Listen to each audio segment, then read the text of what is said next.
acho que me ligou ontem, cara. Foi ontem que me ligou? Foi. Ontem me ligou. Eu liguei pra ele, já nem lembro, tô aqui tonto já. Aí ele perguntou se ia estar no treino hoje. Eu falei, ia tá, tal. Ele falou, quando chegasse aqui era pra ligar pra ele. Aí eu falei, beleza, deve ser. Deve pegar alguma coisa, ele deixou até uma chuteira dele aí. Entendeu? Tá até travando a chuteira já vai ficar guardada no meu museu. Aí ele falou, o parceiro vai estar aí, pede uma assim pra poder liberar o gordinho aí. Eu falei, pô, beleza. Eu falei, mas senhor, o Gerson pediu pra tu liberar o gordinho. Aí o gordinho chega aqui e fala, porra, isso aqui é teu que o Gerson te deu. Eu falei, pô, tá de sacanagem, mano. Olha isso aqui, velho. E eu achando que fosse alguma coisa que ele fosse me dar, alguma chuteira, alguma roupa que tava na mala. Aí eu cheguei abrindo um carro do parceiro. Abre aí, deixa eu pegar aqui. Ele travado, não tem nada aqui não. Eu falei, pô, abre aí, cara. O Gerson falou que tá aqui na mala aqui. Não tá aqui, não tá no outro.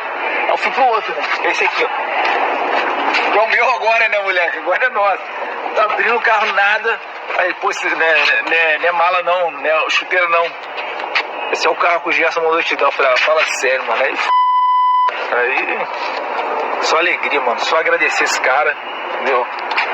Porque o presente é bom pra mim, porra, sem comentários.